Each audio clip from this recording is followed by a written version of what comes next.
쌀쌀한 초겨울 아침, 경상북도의 산에서 불어오는 바람이 김선희 할머니의 작은 집을 스치며 낡은 커튼을 살짝 흔들었다.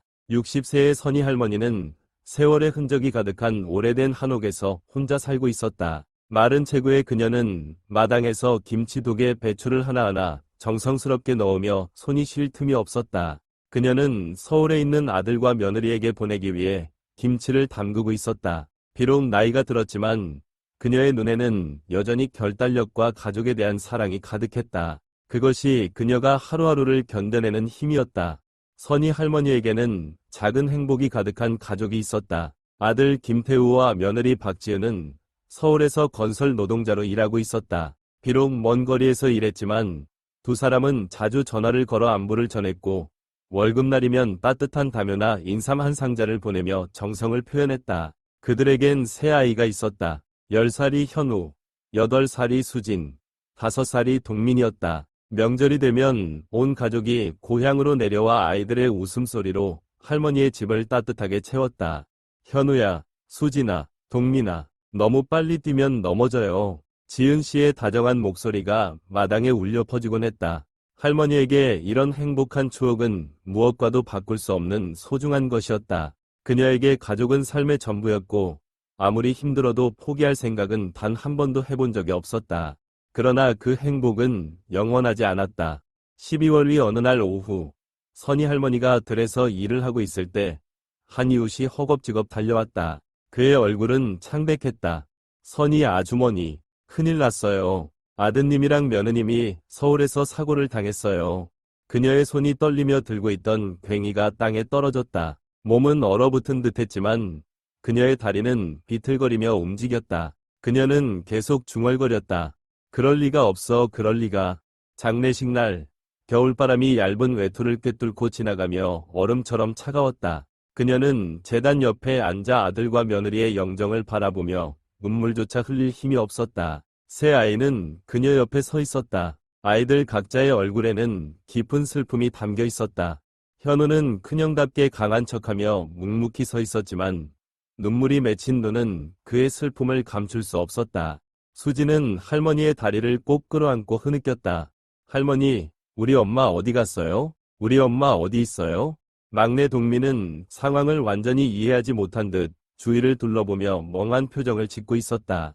선희 할머니는 애써 눈물을 참으며 새 아이를 꼭 안았다. 이제부터 할머니가 너희들의 엄마와 아빠가 되어줄게. 내가 너희를 지켜줄게. 그녀의 목소리는 떨렸지만 단호했다.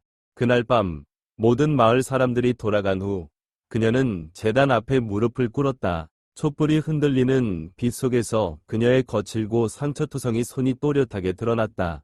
그녀는 영정을 바라보며 눈물로 속삭였다. 태우야, 지은아 걱정하지 말고 편히 쉬거라. 내가 이 아이들을 사람답게 키우겠다. 아무리 힘들고 고생스러워도 내가 이 아이들을 절대 굶기지 않고 행복하게 해줄 거야. 그녀의 말은 눈물 속에서 강한 의지를 담고 있었다. 그녀는 이제 혼자가 아니었다. 그녀의 삶은 다시 시작되고 있었다. 새 아이들과 함께라면 어떤 어려움도 두렵지 않았다. 밖에서는 눈이 내리기 시작해 마을 전체를 하얗게 덮었다. 하지만 김선희 할머니의 마음속에는 강인한 불꽃이 타올라 그녀가 앞으로 나아가야 할 길을 밝히고 있었다. 그 이후로 할머니와 새아이의 삶은 완전히 달라졌다. 서울에서 걸려오던 전화의 떠들썩한 소리는 더 이상 없었고 한옥집은 적막감에 휩싸였다. 밤에는 수진의 조용한 울음소리와 선희 할머니의 무거운 한숨 소리만이 들릴 뿐이었다. 그러나 그녀는 슬픔에 오래 머물지 않았다. 매일 아침 이른 시간에 일어나 아이들을 위한 아침 식사를 준비하며 하루를 시작했다. 오전에는 직접 기른 채소를 지게에 싣고 장터로 나가 팔았고 저녁에는 석유 등잔 아래에서 낡은 옷을 꿰매며 보냈다. 가끔씩 그녀는 재단에 놓인 아들과 며느리의 사진을 보며 눈물을 닦고 속으로 다짐했다. 쓰러지면 안 돼. 아이들을 위해서라면 내가 버텨야 해. 어려운 환경 속에서도 할머니와 새아이 사이의 사랑은 더욱 깊어졌다. 현우, 10살이 맞이는 어른스러운 모습을 보이며 할머니를 돕기 시작했다. 그는 집안일을 도맡아 하며 낡은 신발을 고쳐 동생들이 학교에 갈 수 있도록 준비했다. 어느 날 그는 할머니 옆에서 신발을 고치며 말했다. 할머니, 나중에 내가 커서 돈을 많이 벌면 할머니는 더 이상 고생 안 하셔도 돼요. 수진, 감수성이 풍부한 둘째는 몰래 일기를 쓰며 할머니와 함께하는 나날을 기록했다. 그녀의 삐뚤빼뚤한 글씨로 쓰인 일기에는 이런 내용이 적혀 있었다. 할머니는 나의 엄마예요. 나는 할머니를 실망시키지 않도록 열심히 공부할 거예요. 동민, 막내는 항상 할머니 곁에 붙어 다니며 그녀를 영웅이라고 불렀다. 그는 할머니가 못하는 일이 없다고 믿었고 그녀가 하는 모든 일을 마법처럼 여겼다. 매일 밤 할머니는 긴 하루를 마치고 아이들에게 옛날 이야기를 들려주었다. 그러나 그녀가 들려주는 이야기는 단순한 동화가 아니었다. 그녀는 이야기를 통해 아이들에게 사랑하는 법, 포기하지 않는 법, 그리고 서로를 지켜주는 법을 가르쳤다. 이 교훈들은 새 아이의 마음속에 뿌리를 내리며 그들이 힘든 세상을 살아갈 수 있는 희망과 의지가 되었다. 그해 겨울, 경상북도의 마을은 두꺼운 눈으로 덮여 더욱 쓸쓸해 보였지만 한옥집 안에서는 할머니의 책임감과 새아이를 향한 사랑이 뜨겁게 타오르고 있었다. 아들의 장례식이 끝난 후 할머니는 깊은 재정적 어려움에 빠졌다. 남은 돈은 모두 장례식에 쓰였고 손에 남은 것은 텃밭에 채소 몇 단과 평생 간직해온 결혼반지뿐이었다. 어느 날 아침, 그녀는 결혼반지를 서랍에서 꺼내 마지막으로 바라본 후 장터로 향했다. 반지를 받아든 상인은 의아한 표정으로 물었다. 선희 아주머니, 이 반지는 소중한 물건 아닌가요? 왜 파시는 거예요? 그녀는 입술을 깨물며 시선을 피했다. 손주들 책값이 필요해요. 그녀의 목소리는 차분했지만 그 속에는 말로 다할 수 없는 아픔이 담겨 있었다. 그날 이후로 그녀는 자신을 위한 시간은 잊었다. 그녀의 하루는 새벽 4시에 시작되었다. 아이들의 아침 식사를 준비한 뒤 그녀는 채소를 이고 장터로 나가 팔았다. 손수 기른 신선한 채소들은 정성껏 꾸며져 있었다. 그러나 항상 순조롭지는 않았다. 비가 오는 날이면 채소는 헐값에 팔렸고 손에는 냉기에 젖은 찔린 상처만 남았다. 하지만 그런 날조차 그녀는 아이들을 위한 마음으로 묵묵히 견뎠다. 그녀의 삶은 고되고 추웠지만 그 안에는 희망이 있었다. 그녀는 그 희망을 지키기 위해 매일을 살아갔다.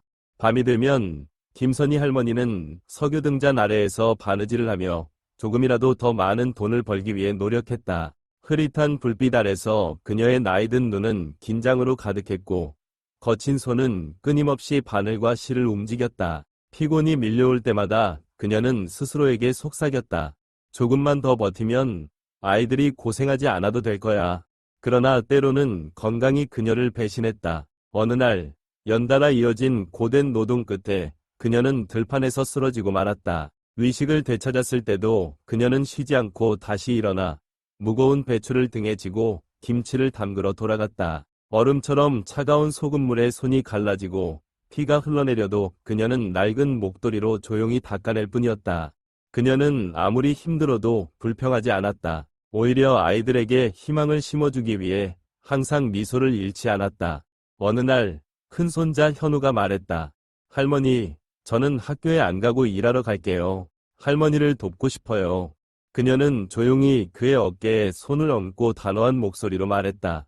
현우야, 꼭 기억하거라. 공부는 내 운명을 바꿀 수 있는 유일한 길이란다. 절대로 포기해서는 안 돼. 나머지는 할머니가 다 알아서 할 테니 내 할 일만 열심히 해라. 그녀의 말은 마치 명령과 같았지만 그 속에는 깊은 사랑이 담겨 있었다. 그날 이후 현우는 다시는 학교를 그만두겠다는 말을 꺼내지 않았고 대신 공부에 몰두하며 집안일도 성실히 도왔다. 둘째 손녀 수진도 자신만의 어려움을 겪고 있었다. 그녀는 종종 친구들에게 가난하다는 이유로 놀림을 받았다. 어느 날 눈이 빨개진 채 집으로 돌아온 수진은 할머니를 붙잡고 울음을 터뜨렸다. 할머니, 친구들이 제가 가난하고 부모님도 없다고 놀려요. 할머니는 그녀를 품에 안고 머리를 쓰다듬으며 말했다.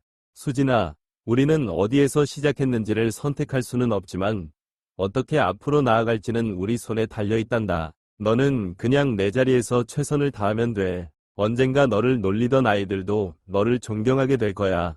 그날 밤, 할머니는 밤새 낡은 드레스를 고치며 수진이 좋아하는 꽃무늬를 한 땀 한 땀 새겼다. 다음 날 아침, 수지는 그 드레스를 입고 학교에 갔고 환한 미소로 교실에 들어섰다. 막내 동민은 항상 집안에 웃음을 가져다주는 존재였지만 그도 큰 시련을 맞았다.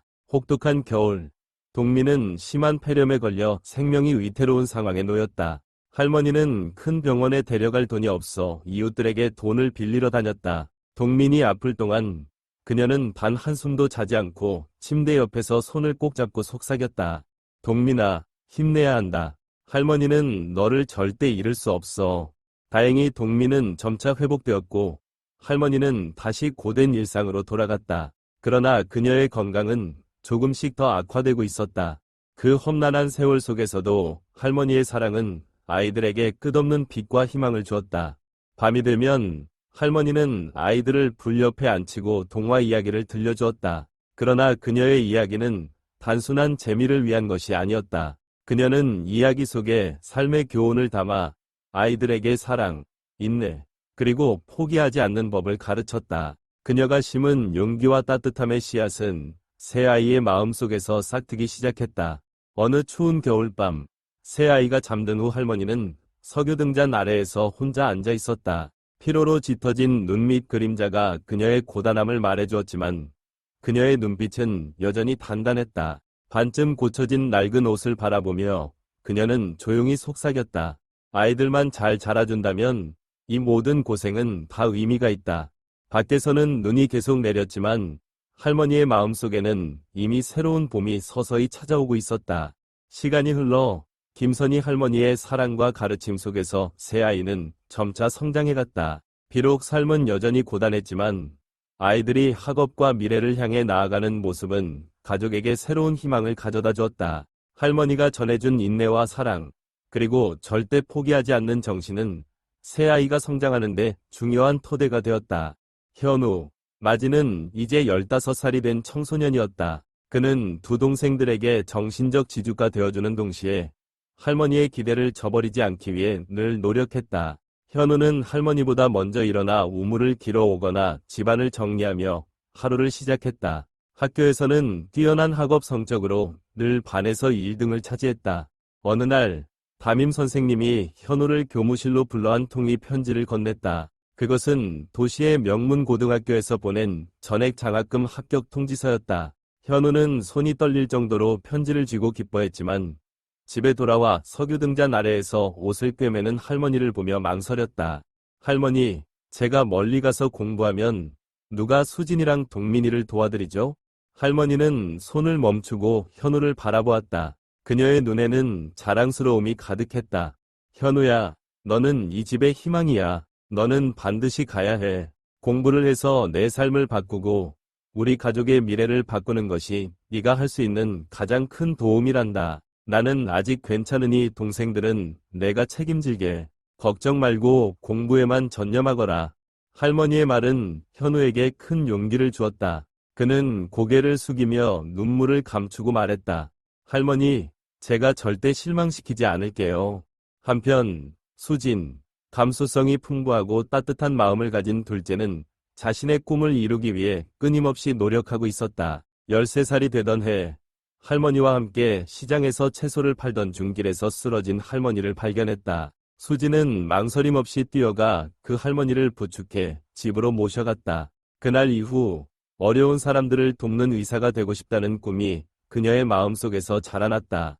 학교에서는 가난한 집안 형편 때문에 친구들에게 놀림을 받기도 했지만 수지는 흔들리지 않고 공부에 열중했다. 그녀는 성적이 뛰어날 뿐만 아니라 지역의 자원봉사 활동에도 적극적으로 참여하며 다른 사람을 돕는 데 기쁨을 느꼈다. 어느 날 서울의 명문 의과대학 입학 통지서를 받은 수지는 할머니를 꼭 안으며 눈물을 흘렸다. 할머니, 제가 의사가 될 거예요. 우리 같은 가난한 사람들을 치료해 줄 수 있는 의사가 될 거예요. 할머니는 눈물을 닦아내며 미소를 지었다. 수진아, 너는 다른 사람들을 돕는 것뿐만 아니라 내 삶의 가장 큰 자랑이란다. 네가 선택한 길을 끝까지 걸어가렴. 할머니의 따뜻한 말은 수진의 가슴에 깊이 새겨졌다. 그녀는 그날 이후 더욱 힘차게 꿈을 향해 나아갔다.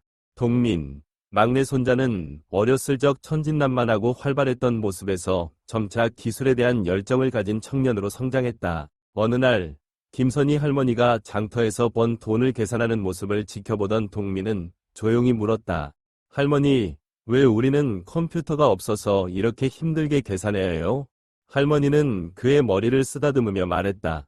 우리는 컴퓨터를 살 돈이 없단다. 하지만 네가 원한다면 직접 만드는 방법을 배워보렴.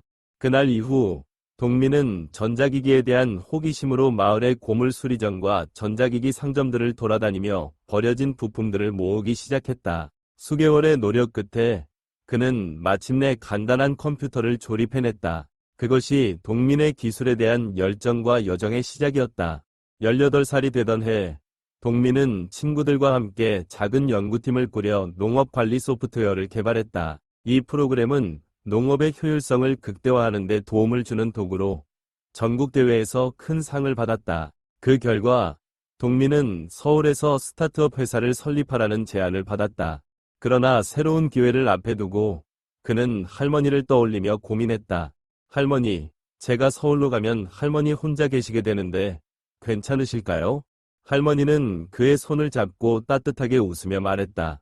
동민아, 너는 부모님이 나에게 남겨준 가장 큰 선물이야. 네가 꿈꾸는 삶을 살아야 한단다. 걱정하지 마라. 할머니는 항상 너를 응원할 거야. 그 말은 동민에게 큰 용기를 주었다. 그는 결심을 굳히고 꿈을 향해 나아갔다. 그 후 세 손주는 각자의 길을 걸으며 할머니의 가르침과 사랑을 가슴 깊이 간직했다. 세상에 나가 경험하는 수많은 순간 속에서도 그들은 겨울밤 할머니가 손이 트도록 김치를 담그던 모습과 할머니가 식사를 양보하며 자신들을 보살피던 기억을 잊지 않았다. 그들이 쌓아 올린 모든 성취는 할머니의 헌신에서 비롯된 것이었다. 가끔 현우는 돈을 보내오며 할머니의 생활을 도왔다.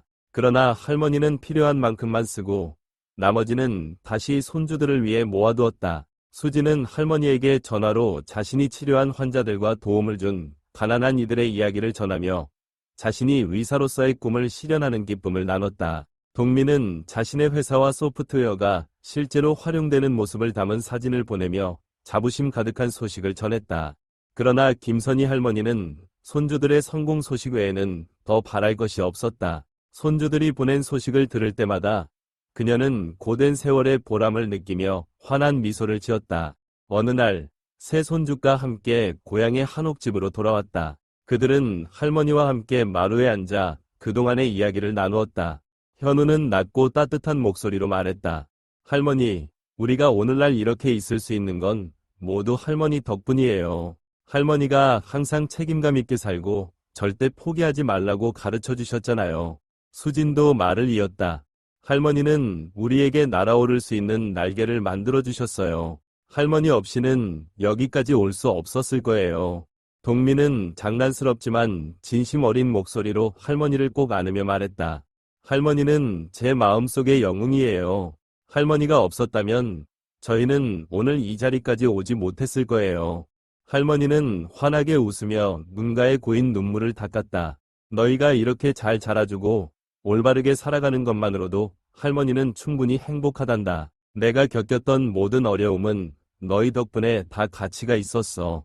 그 순간 새 손주는 다시 한번 할머니가 자신들의 삶에서 얼마나 큰 존재인지를 깨달았다. 할머니와 함께한 시간은 단순히 가족의 기억이 아니라 삶의 교훈과 사랑의 진정한 의미를 알려준 순간들이었다. 한적한 초봄의 아침, 경상북도의 공기는 상쾌하고 시원했다. 벚꽃잎이 살랑이는 바람에 흔들리며 김선희 할머니의 오래된 한옥집으로 이어지는 흙길 위로 천천히 떨어졌다. 할머니는 이 단순한 생활에 익숙해져 있었다. 텃밭을 가꾸고 김치를 담그고 매일 저녁 나무 책상 앞에 앉아 손주들이 보낸 편지를 읽는 일상이었다. 비록 세 손주는 모두 멀리 떨어져 살고 있었지만 할머니의 마음은 결코 외롭지 않았다. 손주들에게 건넨 말과 희망들은 이제 아름다운 열매를 맺고 있었다. 그날 아침 현우에게서 전화가 걸려왔다. 그는 들뜬 목소리로 말했다. 할머니, 오늘은 작년에 저희가 드린 한복을 입어주세요. 저희가 할머니께 특별한 선물을 준비했어요. 할머니는 약간 놀랐지만 기쁜 마음으로 그의 부탁을 들어주었다. 그녀는 옷장 깊숙이 보관해둔 연한 파란색 한복을 꺼냈다. 단아한 무늬가 들어간 그 한복을 차려입고 거울 앞에 선 순간 할머니는 오랜만에 단정히 차려입은 자신의 모습을 보고 젊은 시절로 돌아간 듯한 기분을 느꼈다. 정오쯤 검은색 승용차 한 대가 한옥집 앞에 멈췄다. 할머니가 문 밖으로 나오자 세 손주가 차에서 내렸다. 모두 깔끔한 옷차림에 환한 미소를 띠고 있었다. 동민이 가장 먼저 달려와 할머니를 안으며 말했다. 할머니, 오늘은 저희가 할머니를 모시고 특별한 곳으로 가요. 기대되시죠? 수지는 할머니의 손을 잡고 조용히 미소 지으며 말했다. 할머니, 오늘은 정말 특별한 날이에요. 저희와 함께 가주세요. 할머니는 손주들의 손길을 믿으며 더 이상 묻지 않았다. 차에 올라타 창밖을 바라보는 동안 할머니의 마음은 오랜만에 느껴보는 평온과 행복으로 가득 찼다. 차는 푸른 논밭을 지나 작은 마을로 향했다. 차가 멈추자 할머니는 눈앞의 광경에 놀라 말을 잇지 못했다. 그녀가 본 것은 황금빛 국화꽃이 만발한 정원 한가운데 자리잡은 아름다운 한옥이었다. 그 한옥은 마치 그녀가 평생을 살아온 집을 새롭게 탄생시킨 듯 익숙하면서도 새로웠다. 할머니는 감탄하며 말했다. 이게 내 집이니? 정말 내 집인가? 현우가 다가와 할머니의 손을 잡고 말했다. 네, 할머니. 저희가 함께 이 집을 고쳐서 준비했어요. 할머니가 늘 소박하게 사시지만 할머니는 더 따뜻하고 편안한 집에서 지내실 자격이 있으세요. 동민은 장난스럽게 덧붙였다. 그리고 제가 국화 정원을 만들었어요. 할머니가 매일 아침 좋아하시는 꽃을 보실 수 있도록요. 할머니는 천천히 집 안으로 들어섰다. 한 걸음 한 걸음 내디딜 때마다 그녀의 눈은 손주들이 만든 변화를 담아내려는 듯 크게 열렸다. 집안의 모든 공간은 익숙하면서도 세심하게 개선되어 있었다. 부엌은 현대적으로 바뀌었지만 할머니가 김치를 담그던 낡은 나무 탁자는 여전히 그 자리에 있었다. 동민이 말했다. 이 탁자는 저희가 절대 없앨 수 없었어요. 이곳은 할머니의 강인함이 담겨 있는 곳이니까요. 거실의 한쪽 벽에는 가족 사진들이 가득 걸려 있었다. 중앙에는 할머니가 들판에서 일하던 모습이 담긴 커다란 사진이 있었다. 거친 손으로 일을 하던 모습이었지만 얼굴에는 손주들을 향한 사랑이 빛나고 있었다. 침실은 부드러운 실크 커튼으로 장식되었고 침대 옆 작은 탁자에는 수진이 정성껏 고른 노란 국화 화분이 놓여 있었다. 할머니는 한숨을 쉬며 말했다. 너희가 이렇게 해줄 줄은 꿈에도 몰랐다. 정말 고맙다. 현우는 할머니의 손을 꼭 잡으며 말했다. 할머니, 이건 저희가 드리는 작은 보답일 뿐이에요. 할머니가 없었다면 저희는 아무것도 이루지 못했을 거예요. 수지는 환히 웃으며 덧붙였다. 할머니는 저희가 날아오를 수 있는 날개를 만들어주셨어요. 이제 저희가 할머니를 지켜드릴게요. 동민은 장난기 어린 목소리로 말했다. 할머니, 저는 언제나 할머니를 슈퍼히어로로 생각했어요. 그래서 이 집도 히어로의 집답게 멋지게 만들었어요. 김선희 할머니는 미소를 지으며 눈가에 맺힌 눈물을 닦았다.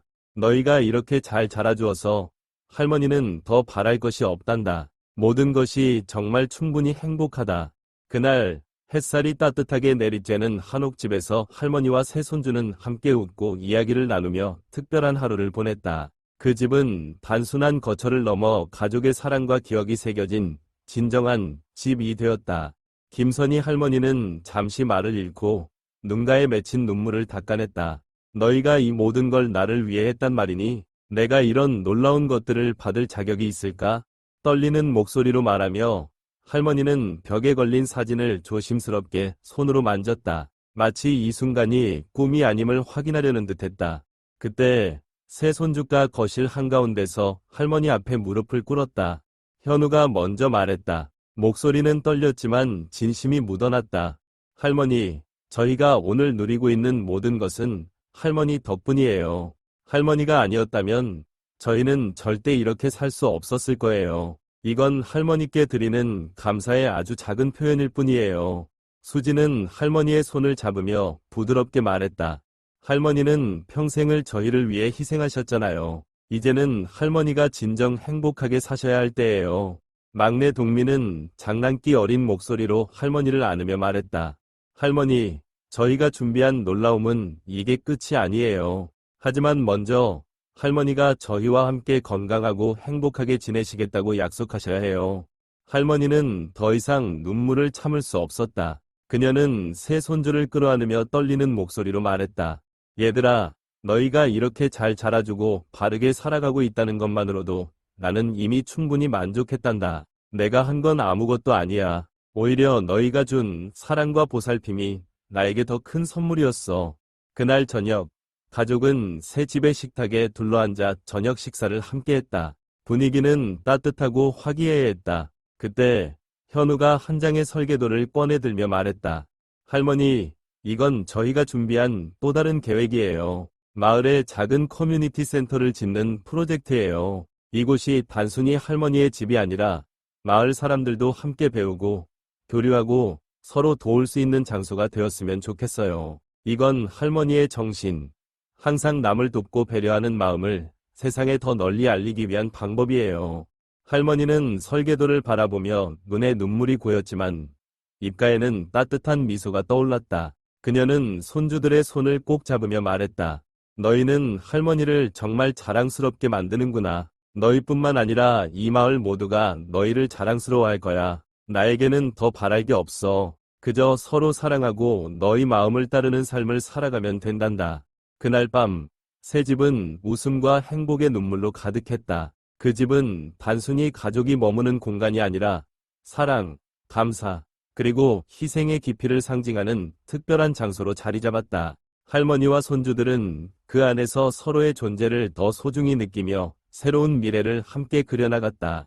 봄이 경상북도의 고요한 시골에 머물렀다. 새롭게 단장된 한옥에서 김선희 할머니의 삶은 평화롭고 행복으로 가득 찼다. 그러나 그녀에게 가장 큰 행복은 화려한 집이나 황금빛 국화가 만발한 정원이 아니었다. 그것은 잘 자라나 제 길을 찾아간 새 손주의 따뜻한 존재와 그들의 사랑이었다. 하지만 손주들이 준비한 놀라움은 여기서 끝나지 않았다.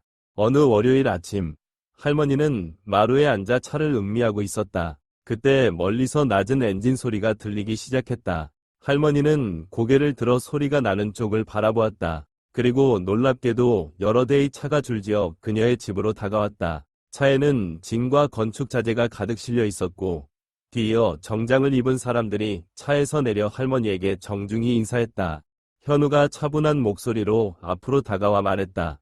할머니, 오늘은 저희가 준비한 계획의 일부를 실현하는 날이에요. 저희가 이 마을에 커뮤니티 센터를 짓는 공사를 시작하려고요. 이곳은 사람들이 모여 배우고 나누고 서로를 도울 수 있는 공간이 될 거예요. 할머니가 평생 보여주신 나눔과 배려의 정신을 이어가고자 합니다. 수지는 할머니의 손을 잡고 부드럽게 덧붙였다.